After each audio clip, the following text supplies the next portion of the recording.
You're free to go. Who's Have a good sucking day. whose dick around here? Oh, No, ma'am, seriously. Another 30 days for contempt of court. No, what's going If you on? keep, ma'am, that is not germane. No, I am. Ma'am, I just want my kids to be safe. That's all.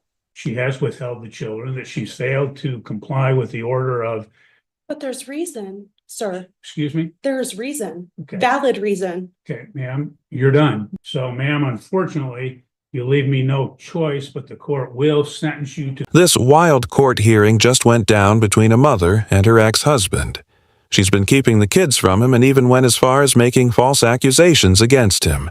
It's been a mess, and he hasn't been allowed to see his kids for a while now. But in this hearing, things explode. Emotions run high, and by the end, the judge absolutely loses it. The mom completely unravels when the decision doesn't go her way. And, yep, she ends up getting arrested right there in court. Let me know in the comments what you think about court cases like this. I'm testing out a new Karen-style video format, so your feedback means a lot. For failure to provide parenting time, I'll let you know we're going to take some brief, testimony from the parties. I'll let everybody know that everybody will have an opportunity to speak. So don't interrupt anyone else or don't interrupt the court. You'll have an opportunity to speak your piece. So on the, we do have the show cause hearing. We also have the motion for change of custody and parenting time. I'm going to address the motion first because that will be the easiest matter to get resolved. So Mr. Kelly, you can proceed with your motion. Your Honor, essentially, that motion is based primarily on the issues we've had ongoing in relation to compliance with the court order and my client getting parenting time.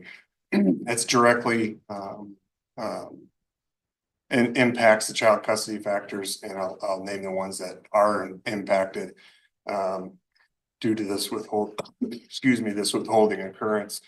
The love, affection, and emotional ties existing between the parties. It looks at the emotional bond. Him being prevented from seeing his kids is preventing him to continue that emotional bond and nurture that emotional bond, which he had prior to this latest withholding that has started back on December 27th. Factor B, the capacity and disposition of the parties involved to give the child love and affection. That focuses on the ability to, again, parent to foster an emotional bond in the future.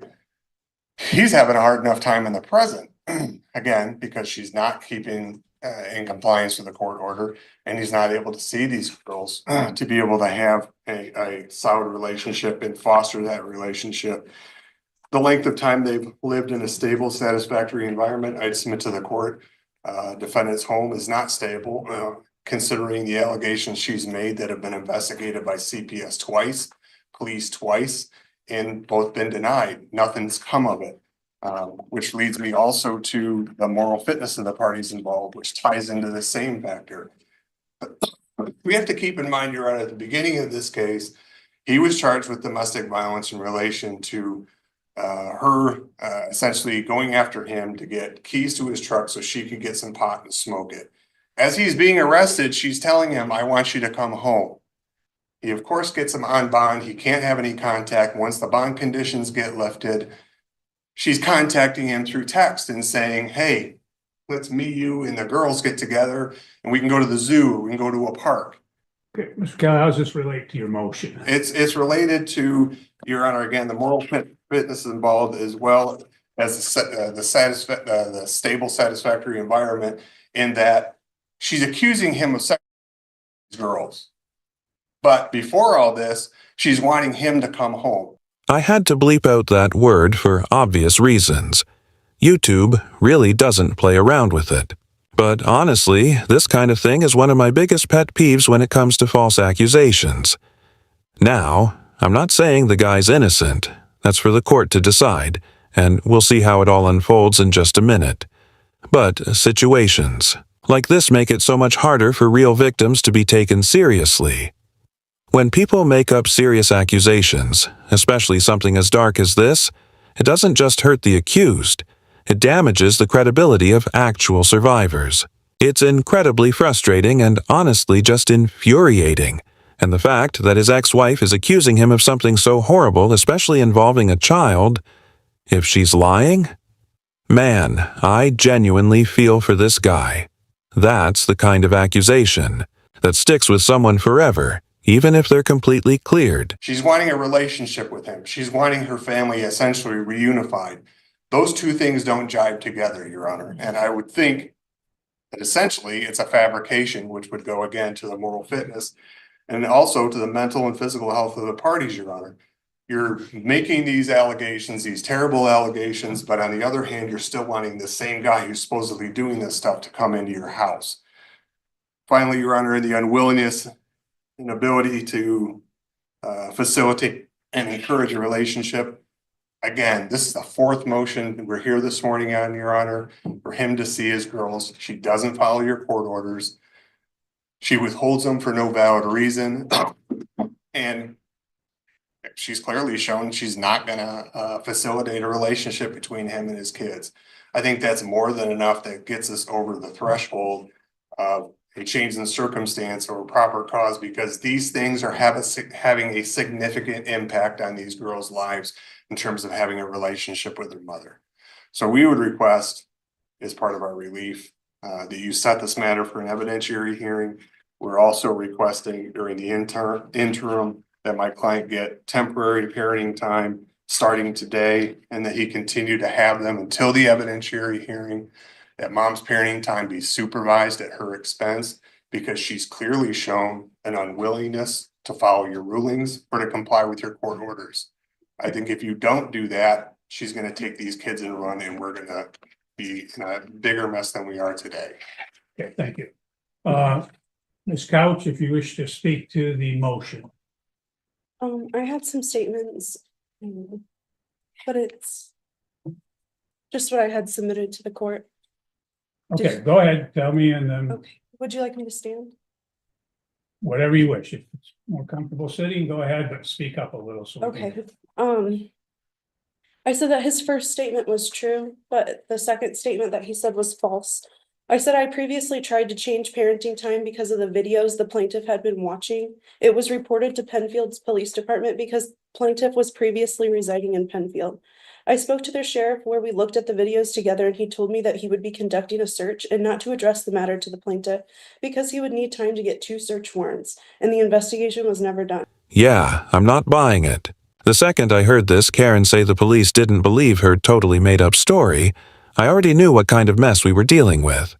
You could tell she rehearsed the whole thing, probably stood in front of a mirror going over her points, like a list of bad things he supposedly did, with zero evidence. It's honestly wild. She's out here facing real jail time, and instead of bringing actual facts to court, she's spinning this dramatic narrative that just doesn't. Hold up, let me know in the comments, are you buying this Karen sob story? The fourth statement is false. CPS is not taking the proper steps to ensure the minor children's safety, and I did mention police involvement in the last hearing as well. The fifth statement is also false. Errors were made by the plaintiff's attorney. The sixth statement is also false. There is supposed to be a pending CPS case, and I was never told otherwise. CPS and I have spoken on numerous occasions and decided that the best course of action was therapy, which the minor children are attending at Summit Point. I do have proof of all of that as well. 7, that's also false. I was never told that they were declining to investigate the police. Number 8, it's false. In early 2024, my mom threatened to call CPS on me because of the children's odd behavior, requesting that I get them checked by the doctor. I had the doctor examine them at their 2-year checkup, and almost 2 months later, the plaintiff was arrested for domestic violence. I originally withheld the kids because of the plaintiff's sexual preference for diapers and enemas, knowing that the plaintiff was not mentally stable enough for unsupervised visitation. The 9th statement is true. The 11th statement is false. The 12th, I'm unsure of the plaintiff's employment, but the plaintiff has stopped paying child support, and I still stay at home with my children. Number 13, I have lived at the residence that the FOC has on file since December 10th, 2024. The 14th statement, I'm unsure of the plaintiff's relationship status. I have friends and family in Michigan, and I lived in Indiana until I was 18, and most of my family resides there. Number 15, I would like the court to consider changing the current custody orders and issue no further contact between the minor children and the plaintiff. Plaintiff should be held accountable for his actions regardless of stature or representation. That's all. Okay, thank you. I don't need anything else, Mr. Kelly. What the court will do in this matter is the court has read the pleadings, obviously you're well aware of the file in this case. The court does believe that the plaintiff has met the Vavarka threshold of proper cause, change of circumstances sufficient for an evidentiary hearing. So the court will schedule an evidentiary hearing in this matter. Mr. Kelly, you can proceed with your show cause hearing. Do you wish to take testimony from your client? Right. Okay, Mr. Connolly, if you step forward, we'll have you sworn in and then we'll take some testimony. And I say brief testimony, I don't need to get into. Sure, we'll keep it straight and to the point here. Have you been getting your parenting time? No, Why not? because she is refusing to let me see them. Have you attempted to get your children from this couch? Yes, Have you called the police for their assistance? yes. What happened when the police got involved?